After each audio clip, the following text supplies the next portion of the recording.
We're speaking to one of the wonderful members and partners of SW Brokerage, Christian Reese. Welcome, Christian.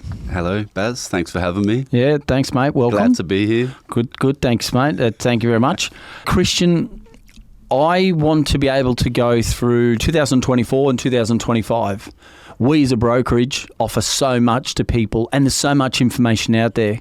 We're fortunate enough to have each broker today to go through key areas that we help people for 2024 and 2025. Now, Christian, I'd love people to know stuff that you're qualified in and you do really well. I know you've had a lot of success this year in the family guarantee area. Do you mind just elaborating what that is clearly, if you could? And just some key things that you know that who you helped in 2024, why it's a benefit, and why do you think it'll be really popular in 2025? Yeah, as you said, it's a very beneficial policy. There's a few banks that specialise in it. It's also a sibling guarantee with a couple of the banks. So it's a parental guarantee and a sibling guarantee where either the parent or the sibling will use their property as the security for the purchase for either the sibling or the child. So that means you could use the parent's property for the 20% and the son or daughter could purchase property at 100% of the cost and they won't have to pay mortgage insurance. The big challenge at the moment in the media and the news is the ability to save 20% for first home buyers. The beauty of this is that the parents may have bought a house for $500,000 10, 15 years ago, and now it's worth $1 million, $1.5 million. They've got substantial equity in that property. So we can leverage up to 80% of the value of the property.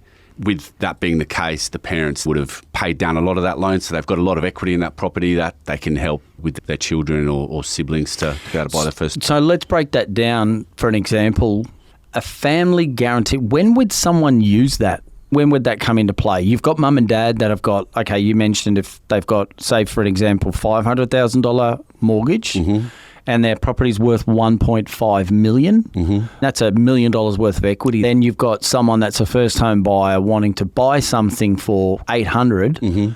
How does it work? So what we would do, the steps in place there is we would have a conversation with obviously the son or daughter looking to buy, give them options around how much they can borrow to buy a house. We do the servicing and then we'll have that discussion around the parental guarantee. We will then speak to the parents and break down what the guarantee is and how it works because there's a lot of misconceptions around it. The parents sometimes think, oh, what's the cost to me? Then they think they're in for a 30-year loan term as well, where it's not the case. The steps we would take is do the inquiry on if they've still got a loan on the property, do a valuation of the parent's property. Once a valuation comes back and we know the loan amount outstanding, establish the equity available. So in this case, it's 1.5. They owe 500,000, mum and dad. 1.5 at 80% gives us 1.2. They owe 500K. That in theory gives them $700,000 equity that they can utilise for their son or daughter. So if the son or daughter wanted to buy something for $800,000, the 20% of that, $160,000, the bank would then take a second mortgage on the parent's property for $160,000, and then the son or the daughter could go and buy a house for $800,000, 100% of the cost, and the 20% equity is held in the parent's property. So essentially that 160 that they would need for the guarantor for that 20%. So just to go back over it for the listeners, right? Mum and dad got 1.5. They've got a $500,000 loan. You can go up to 80% to help the guarantor. So in this case, 1.2 million, which is 1.5 at 80% is 1.2. Mum and dad own 500,000. Take 1.2 away from 500 gives me 700K. Their son or daughter finds something for 800,000. 800,000. So you're saying 20% of that, which is 160,000. Yep. Where does that 160,000 go? Does that go over mum and dad's property? Correct. So whichever bank you go to, they'll take 160,000 security over mum and dad's property. If there's an existing mortgage on the property, which is the first mortgage, the bank will then take a second mortgage over the property. That'll be held until 20% equity is established in the son or daughter's property. Once that equity is established the bank will then release the second mortgage over the parent's property. So then the $640,000 loan will be the son or the daughter's property. Correct. Okay. So essentially you borrowed 100%. yes, yep. Okay. And in some cases you can borrow your costs as well, so your stamp duty and charges. Does the first home buyer does the son or the daughter need any savings themselves? No. You just need a good job. You need to job, have the income to be able to service that debt. But you can actually take the costs as well. So you can take 100% of the loan, the purchase amount, plus your stamps and charges. For those first home buyers listening, because we've had some substantial equity in properties, it's a great opportunity to get into the market, right? It's a fantastic opportunity, and we deal with a lot now. How many have you helped this year, mate? There'd be probably 6 or 7 that I've helped, and I'm doing a few currently. I did a sibling guarantee as well, which is the same. Exactly the same, except you can do it for your brother or sister. Okay. Moving forward, say 3 or 5 years' time, how does someone cut the cord essentially between the guarantor loan, the parental guarantee, I should say? So there's a few hypotheticals, but financial planners generally use 5% growth annually in properties, anywhere from 5 to 7, the growth in the value of the properties. So if you were able to amortise the repayment, principal and interest on the property that the son or daughter's making, using historical growth in the property market at sort of 5 to 7%, within about 3 years, they would generally have that 20% equity. So they're paying down the loan at that time. There's growth in the property as well. The bank would then do another valuation on the child's property.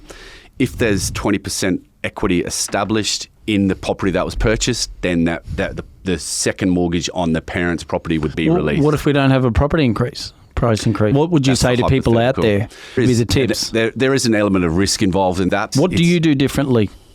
For the listeners out there and for the people that will see this online, what do you do different? If we don't have property price increase, but someone still wants to cut the cord within 3 to 5 years, what do you do? What do I do in the sense where, how would they cut the cord? Yeah. What would you recommend? If the cash flow of the client that's bought the property, the son or the daughter, if they're able to make extra repayments, breaking that down into their cash flow when we do the initial conversations, where they can make savings and not going to any other extra debt, what the extra repayments are to get that 20% equity quicker. So essentially what you're saying there is you'll analyse the cash flow, you'll look at what's going out, what their repayments are, and then you'll establish maybe a bit of a buffer, and then you'll give them something to go, hey, in 3 years' time, this is what your home loan should be. You can cut the cord without the 80% or the 20% equity, right? So should someone not have that in 3 or 4 years' time, you can still cut the cord as long as you've got, maybe 10% equity in the property? You could still cut the cord. That's what I mean. If it was a couple of years and they'd been making those repayments and there was 10% equity when the parents had to sell their property, what it comes into play then is what we call lender's mortgage insurance. So the children that had bought the property, if there was only 10% equity, if it was up to 90% equity and they still owed that 10%. You just pay LMI, based on what that new valuation is at that time. So that's probably worst case if the parents had to sell. So let's just chew the fat, right? Why do you like it? For the listeners out there, for the first-home buyers. I like it because all you hear is the majority, the houses are too expensive, I can't get in. You always hear that negative stuff. Why do you like it? I've got 3 kids. I think this is a no-brainer. When my children are old enough to buy a house, I would just say use my house as security. It's so hard to save 20% deposit now. So you say they're 800,000 property, 160,000 you've got to have saved, plus your stamps and charges. So you're looking at anywhere up to 190,000. We're in the fortunate position where the growth in the properties has been substantial. So we've got a lot of equity in our properties. So why not help your kids? Why not try and give them a step up? I think it's massive in that sense. The other thing that's quite big, I find with some of the clients I've dealt with, if they've studied for 4 or 5 years, I've dealt with a few teachers, they've got substantial HECS debts as well. They're up at 50, 60,000. The indexation rate increased in the last year and they're accruing substantial interest there as well. I see that with my clients and it's like, how do we get you into property? We know there's security and growth in the property market, so how do you benefit from it? I really like the idea of helping young people get into that market and best way to go about it. And I just see the parental guarantee is a fantastic way of doing it. I don't think the risk on the parents is as bad as what they think. The only real cost to the parents is the independent legal costs they need to pay.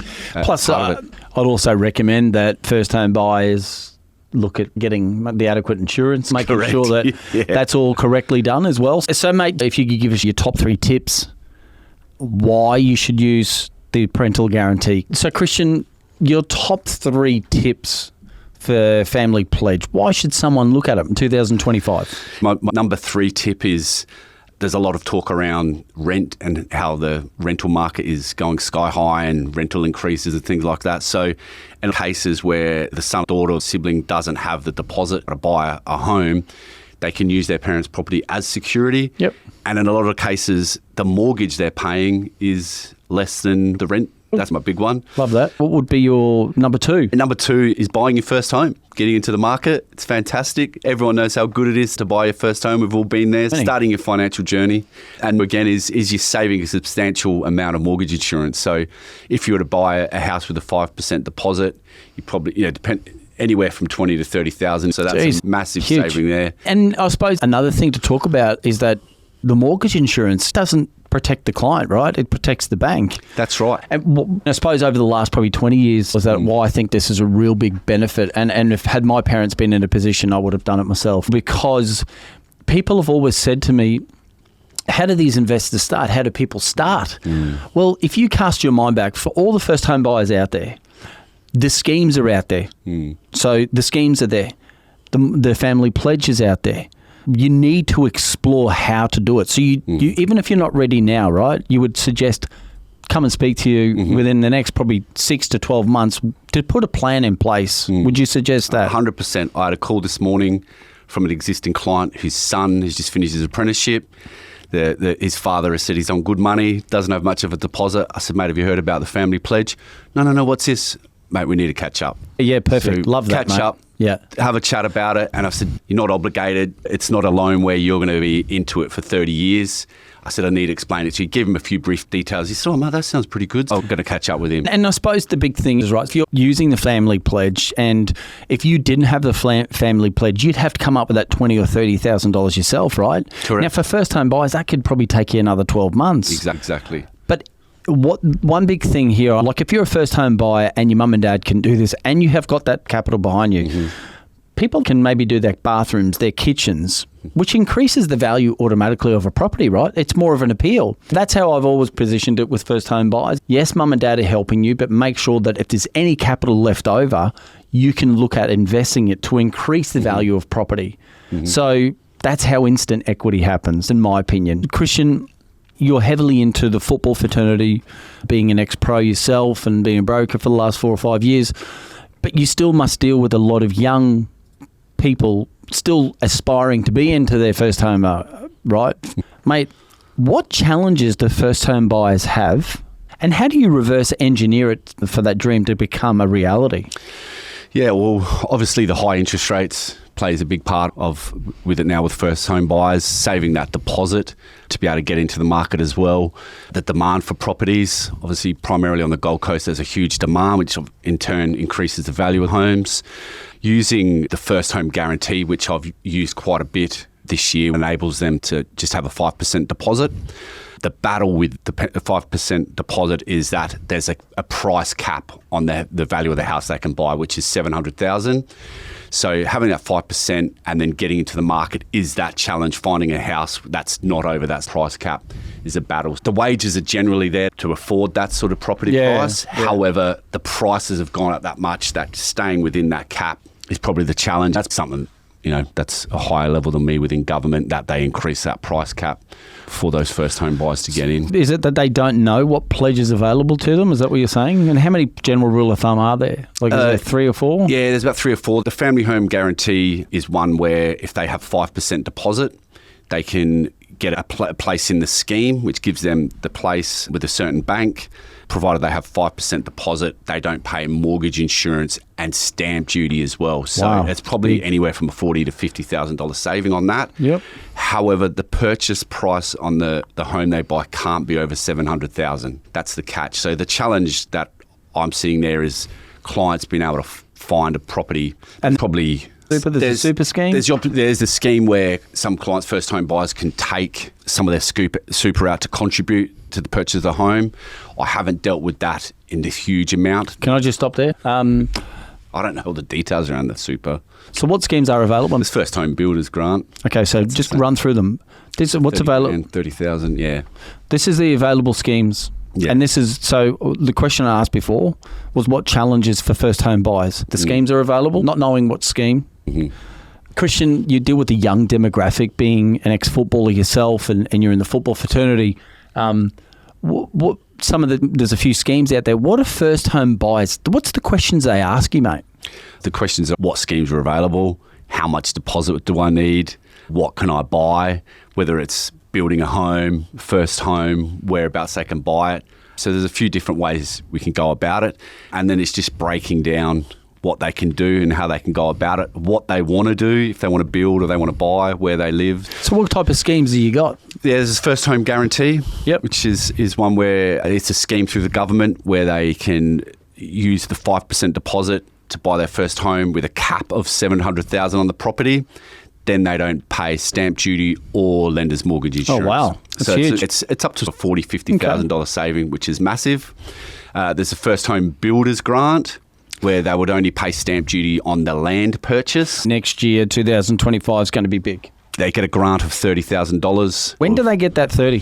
When the first drawdown is done on the construction. That varies from bank to bank, but 90% of the time it's when the first drawdown is done on the construction loan, not on the land. Are you a big fan of construction buyers building? Yeah, definitely. If they're buying land and building, when that construction is finished, they're generally going to have some equity in that property straight away with the growth. It's just going through the steps of how do the clients, what do they do while they're building, if they're renting and covering those costs of the interest-only payments. So go into a lot of detail with that and how they go about it. And mate, what are any other schemes out there that, you know? There's the super scheme where the clients can tap into their superannuation and use that as a deposit as well. So that's only for extra money that they've put into the scheme? Correct. For extra payments they've made, they can draw down on that as well. So essentially, if your employer's paying 10.5 and you've contributed an extra 3, you can call upon that extra money that you've put in. That's right.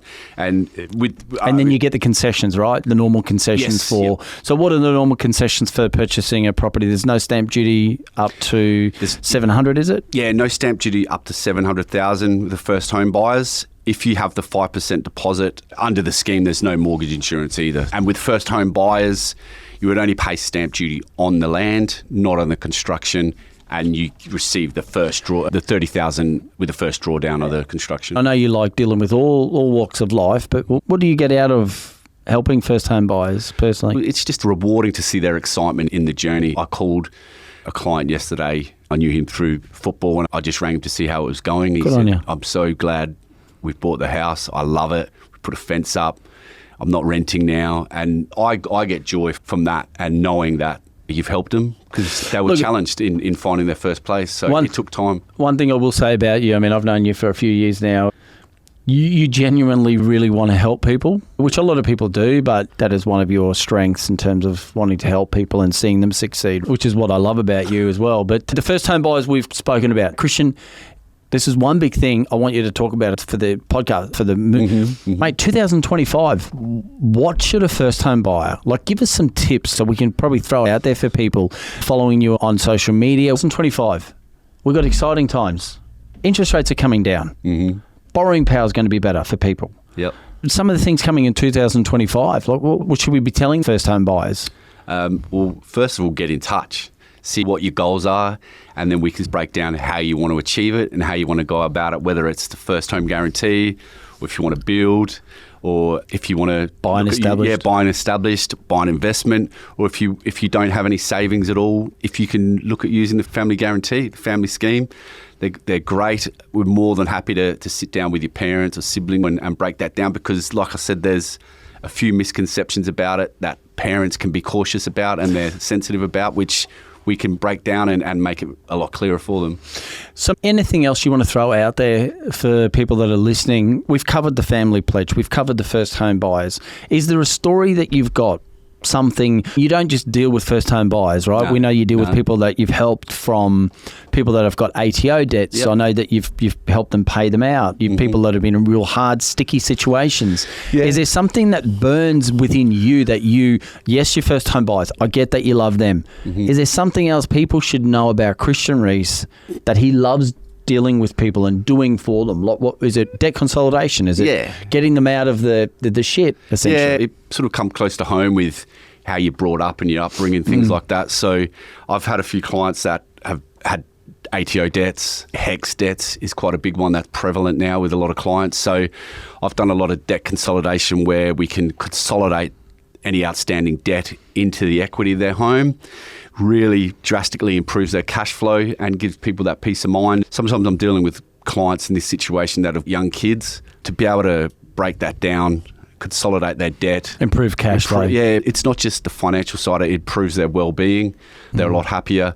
You can see the emotion when you get the deal over the line like that. That one hits close to home with clients like that. There's a vast array of different types of loans that I've done, but you're happy to help clients in any way you can, but those ones hit home a little bit. Mate, just before we wrap up, Family Pledge. What banks typically? Is it the mainstream banks? Mainstream. Don't mention their name. But is it mainstream banks, mate? Yeah. Generally in mainstream banks, there's a few lenders that I go to, but there's a few different types of criteria that we have to meet to go to those banks. Your debt consolidations, ATO debt are your sort of second-tier lenders, non-conforming, that we use, but there's a few different banks with them as well. And they've still got competitive rates. In some cases, we can consolidate debt with ATO debt and the rate is slightly higher.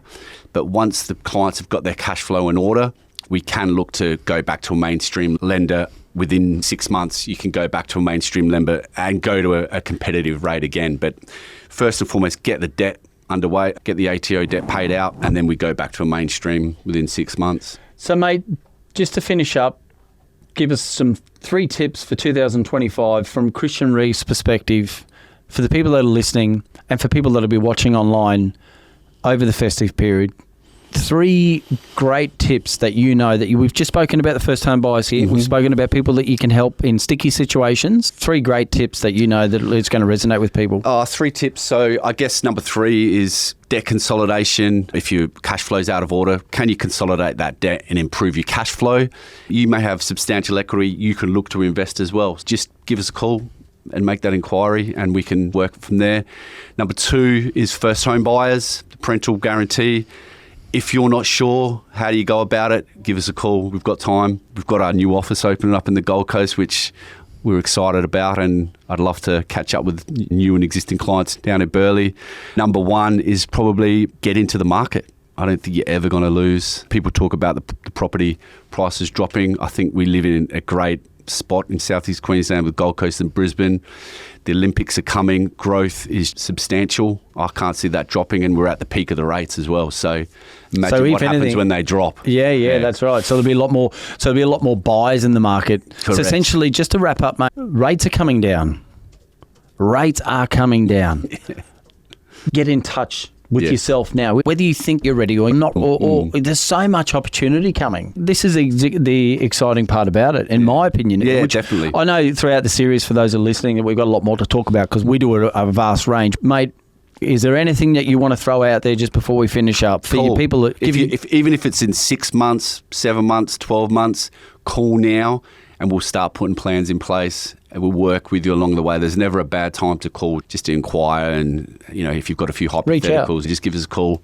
The office is opening early in 2025, so mate, love to have you in. You mentioned just before is that out of 365 days in the year, right? But we don't actually spend one day on our own stuff, which is quite alarming because we're very busy being busy. There's so much collateral out there, so much stuff on social media. And a lot of people would know you from your football days and for the last 4 or 5 years being a successful broker.